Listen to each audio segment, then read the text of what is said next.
Portrait of a Girl with Red Hat Part 1. Please rotate your mobile. જો ટુન્ની ક્યાં ગઈ? હું અહીંયા જ છું દીદી.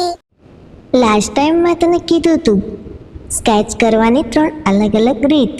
શું તને એ યાદ છે? હા, ગ્રીડ મેથડ, લૂમિસ મેથડ અને free hand method. Very good. આમાં માથાનો ઉપરનો ભાગ હોય ત્યાં ગોળો બનાવી દેવાનો હોય છે અને પછી ફેસનો શેપ અને એનો એંગલ જોઈ અને પછી એની ઉપર કામ થાય છે. અચ્છા, હું પણ આવું દોરી શકું? હા ચોક્કસ, કેમ નહીં? તું જેટલી વધારે પ્રેક્ટિસ કરીશ ને એટલું સરસ ડ્રોઈંગ આવશે.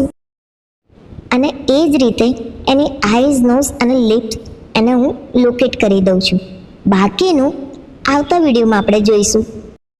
ત્યાં સુધી જોતા રહો, શીખતા રહો માનસી હોબી ક્લબની સાથે.